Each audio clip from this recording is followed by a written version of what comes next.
おはようございます。ジンギター工房の神谷です。いつもご視聴ありがとうございます。今日はですね、PRS のこの前リフィニッシュをしたんですけれど、かすれたジーンズのような塗装をしたので、それのやり方について動画を撮ったので、ご紹介したいと思います。今まで何本も PRS は塗装をしてきたんですけれど、公式では PRS の塗装ってかなり薄く塗られてますよっていう風に謳われてはいるんですけれど、実際はトップコートに関しては非常に薄いんですよ。ところが、その下のいわゆる下地層であるサンディングシーラー層っていうのはかなり厚いです。PRS の場合。で、まず、リフィニッシュの作業工程で一番めんどくさいと言いますか、時間がかかる、手間がかかる作業は塗料剥がしなんですけれど、こんな感じでですね、まずスクレーパーで大まかに表面を削って、で、その後、地道に、これは150番ですかね。100番ぐらいのペーパーで削ってもいいんですけれど、そうすると結構深い傷がついちゃうことがあるんですよ。なので、私の場合は、150番で地道に削ってます。当て木をいろいろ数種類用意して、場合によってはボディのアーチの部分とかは、アクリル板を少し曲げて、それをこう土台代わりにして削ったりもします。これは厚手のゴムをパッド代わりにしてます。3ミリ、2ミリとか3ミリぐらいの、ゴムをサンドペーパーに当てて、それで削ってますね。で、前、質問だかコメント欄に、こういう塗装剥がしの時に回転する、こういうような機械を使わないんですかっていう風な質問をいただいたりしたんですけれど、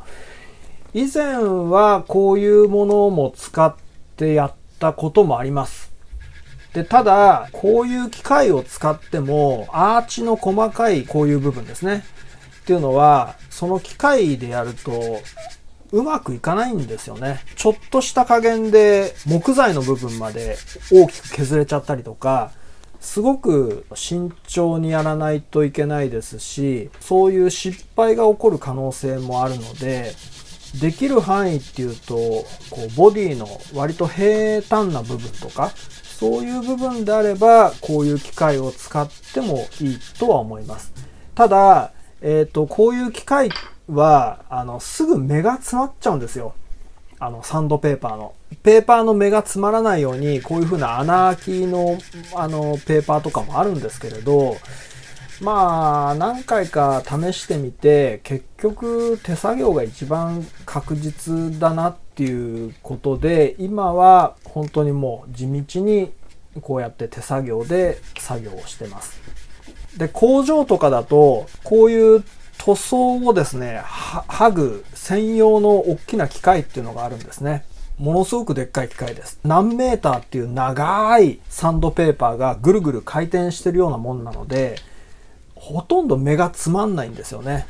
ですから塗装剥がしをする際にはこの機械を使いこなせれば非常に強力な武器になると思います。私みたいな小規模な工房だとこういう機械を設置するっていうことも難しいので、ある程度の規模がある工房さんとかじゃないとこういう機械は導入しにくいかと思います。絵的に全然変わらないんですけれど、時間がかかる作業なので、興味がある方は、今からちょっとしばらくこの動画を流しますので、見てみてください。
で、全体的に剥がれたのがこんな感じですね。まだ見てわかる通り、かなり元の青色が残ってますよね。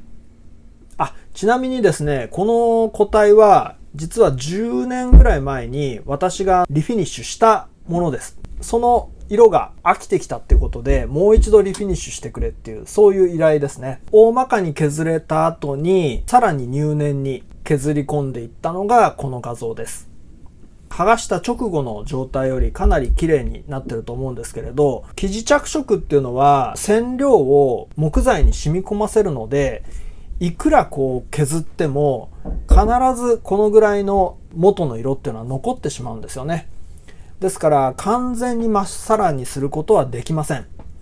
もちろんやろうと思えばアーチの形状が変わるぐらい削り込めば白い面は出てきますけれど、そこまで削ってしまうとそもそものボディの形状が変わっちゃいますから、基本的には生地着色されたものっていうのは必ず元々の色の影響を受けます。150番が終わったら、240番、360番までペーパー掛けします。ペーパー掛けする際は、本当にもう目を皿のようにして、もうとにかくどんなこう小さな傷でも綺麗になってるか、よーく入念に確かめてください。そうしないと、後で生地着色をした時に、うっすらこうスッっていう擦り傷でさえ、すごく目立ってくるんですね。部屋を真っ暗にして、ライトをこう当てて、斜めにこう当てて、で、入念に何度も何度も見てチェックしてくださいね。次はですね、マスキングです。まずこういう感じでマスキングをします。で、次にその上からこういう感じで幅が狭いマスキングテープで巻いていきます。PRS の場合はバインディングは実際巻かれてなくて、単にこう着色がされてないだけなんですよね。で、その着色がされてない部分が見た目としてバインディングのように見えてるっていうだけです。こういう感じでですね、少しトップの面からはみ出すぐらいに巻いていって、で、その後にこうやって指でマスキングを押さえつけて、マスキングされた部分には着色、色が乗らないっていうことです。で、マスキングのやり方について、一つ注意点があるんですけれど、このように、まず下側からマスキングしてください。で、上側をマスキングしてください。なぜかって言いますと、このようにしないと、もし仮に染料が染みてきた場合に、このようにすることで、染料がマスキングの間に入り込むのを防ぐことができるんですね。なので、必ず、順序は、こういう風にしてください。なんとなくこう心理的には上からこうマスキングを丁寧にして、あと余計な部分を下側をマスキングすればいいんじゃないかと思うかもしれないんですけれど、必ず逆の順序ですね。下側を大きめなマスキングテープで覆ってあげて、その上から被せる形でマスキングテープをしてください。はい。で、実際に染料で、染めていきます。マスキングテープをもう貼る前にアルコールでちゃんとこう油脂とかホコリを拭いて取り除いてます。まずこういった際からですね。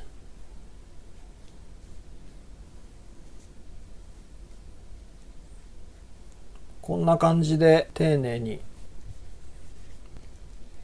染めていってます。使ってる染料はハマニペイントさんのユニステインってやつですね。で、そのユニステインの原液にほんのちょっとだけポリ用のシンナーを混ぜてます。原液のままやってしまうとめちゃめちゃ濃くなるので、まあちょっとその辺の工夫はいろいろやり方はあると思いますので、まあ私の場合は原液に対してほんの少しだけ、ポリ用のシンナーを混ぜて、それで使ってますね。外周部分のマスキングしてある部分に対して逆らうような方向で塗ってしまうとマスキングがこうめくれてしまう可能性があるので注意してください。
はい。で、これが全体的に着色できたところです。こういったトラ目がこう出てるものっていうのは均一にこう塗ってはいるんですけれど、最終的なその見た目っていうのは右側は薄いんだけれど、左側はなんかよく見ると濃いなとかっていう、そういう差は生まれてしまいます。上側から見た時と下側から見た時でその濃さが違って見えるんですよ。いろんな角度からこうやって見て、まあまあ全体的にこう均一に塗れてるなと思えば、そこで完成です。で、今これマスキングテープをこうやって剥がしてますけれど、この剥がす時もかなり慎重に剥がしてください。よく人によっては、わーい、うまく染められた、万歳って言って、いきなりこうビーって勢いよくマスキングテープを剥がす人がいるんですけれど、それをですね、やってしまうと、場合によっては木の繊維をペリッて剥がしちゃうことがあるので、注意してください。何事もそうですけれど、焦るとろくなことはないですからね。はい。で、これでバインディングの部分のマスキングテープが取れたところですね。マホガニー部分のマスキングテープをこれ今剥がしてるところなんですけれど、ここのマホガニーの部分の、マスキングテープを剥がすときは、かなり慎重に剥がさないと、マホガニーの木材の繊維まで持ってかれることがあります。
着色ができたら、まずその段階で部屋を真っ暗にして、ライトを当てて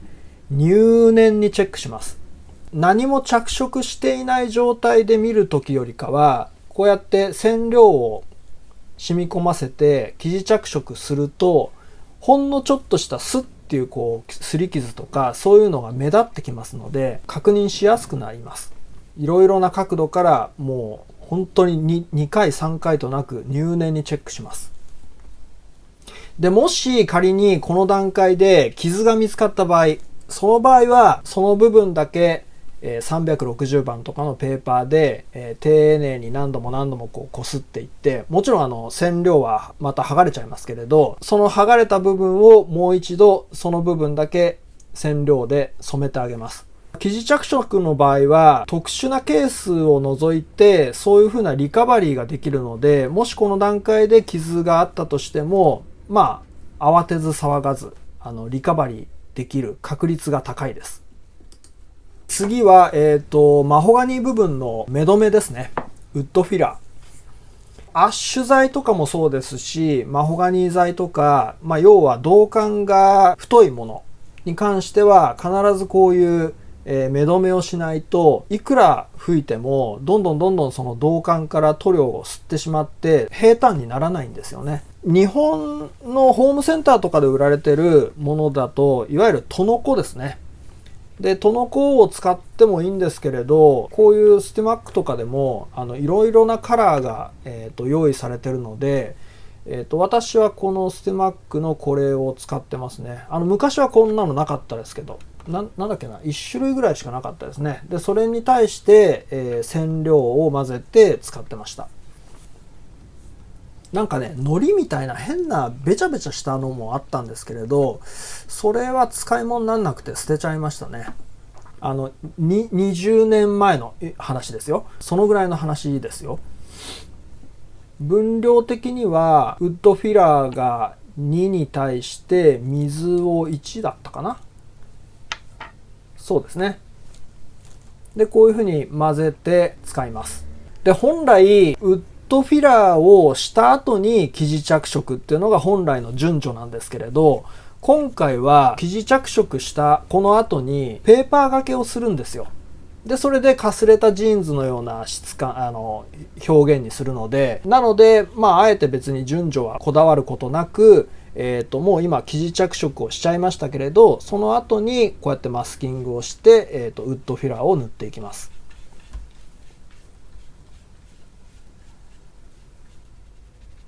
こんな感じで少量つけて、ハケでよくすり込む感じですね。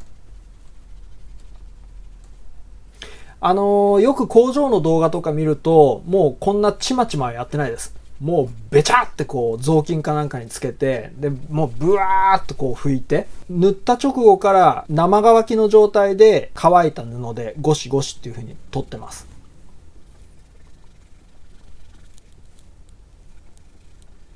割とね、ごくごく少量混ぜればボディを賄えちゃいますね。生乾きの状態になったら、その都度こう布巾で拭いてもいいですし、平坦なところはですね、ゴムヘラを使ってもいいです。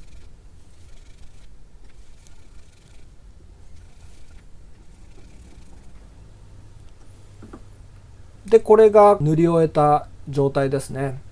まだ部分的に乾ききってないところとかもありますので、これは軍手を使ってます。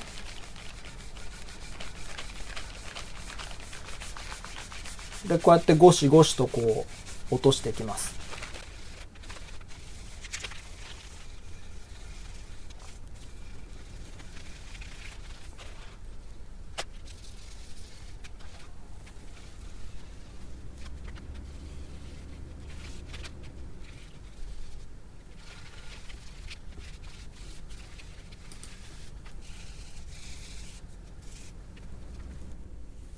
だいたい大雑把にこそぎを落とすことができたら、その次に360番のペーパーで綺麗に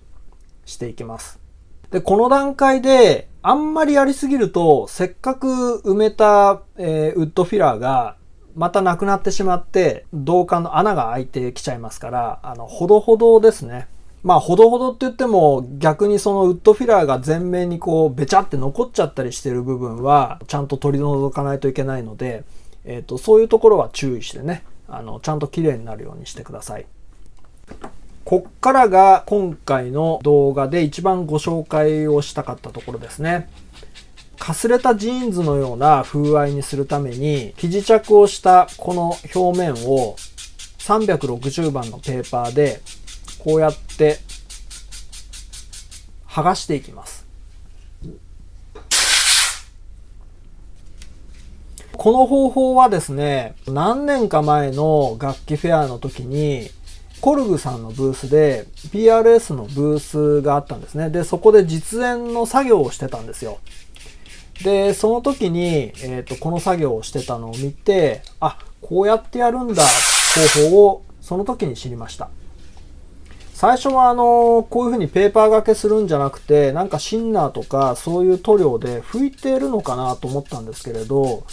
やっぱりシンナーとかでこう拭いて薄くすると、どうしても白くなるところっていうのが、その白くなりきらないんですよね。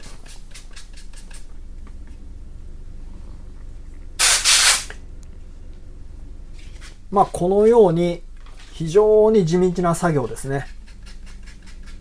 軽く削っては圧縮空気でバーッと吹き飛ばして、吹き飛ばさないとなかなかね、どのぐらいまでこう削れたのかっていうのが、色合いがわかんないんですよね。で、こうやって粉を吹き飛ばすと、よく染み込まない部分、要は白く見えてるところですね。そういう部分の、削れ具合っていうのがよくわかりますので、少し削ってはダスターで吹き飛ばして、また削っては吹き飛ばしてっていう、その繰り返しです。で、ちょっとじゃあしばらくこれをご覧ください。興味がない方はね、飛ばしてみてください。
はい。で、これが1回目の剥がしが終わった後です。いきなり目的とする状態まで剥がそうとせず、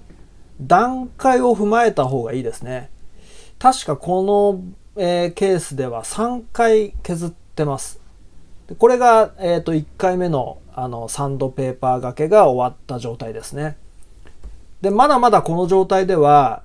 物足りないので、次2回目いきます。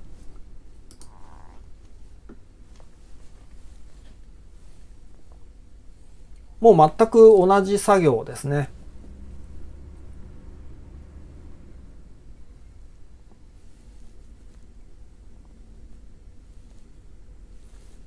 同じ力加減でこう削ってはいても、場所場所によってかなり薄く削れてしまう場所とかもあるので、その辺はもう手加減しながら削ってきます。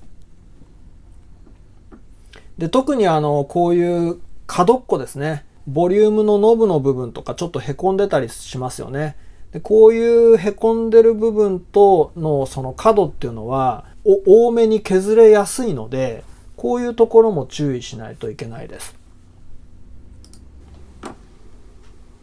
で、これが、2回目の削りが終わった後ですね。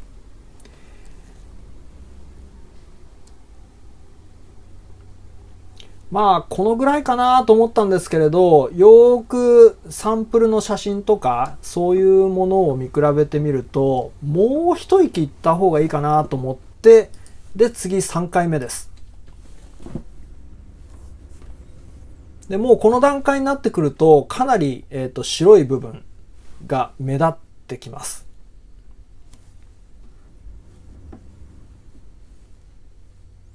だいぶね、目的とする色合いに近づいてきたと思います。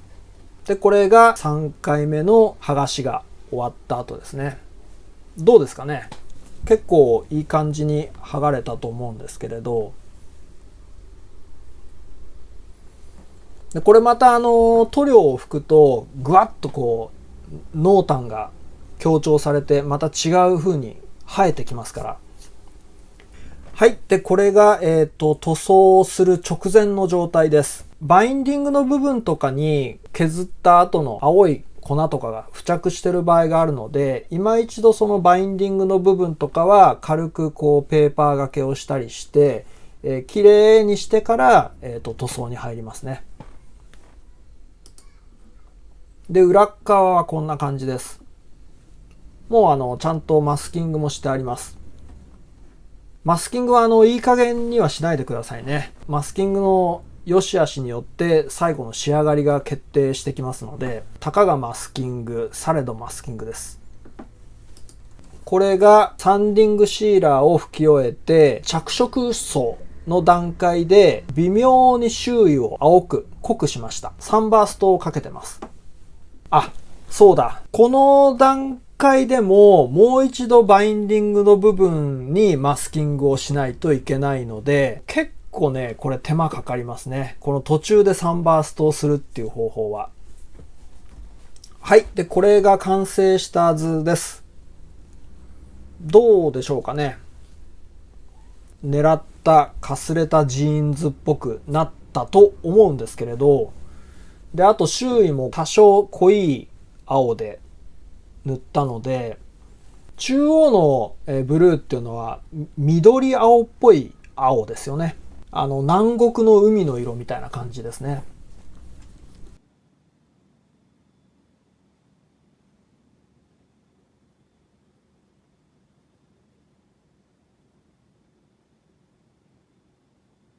これが塗装する前の状態です。で、これがリフィニッシュ後の色合いですね。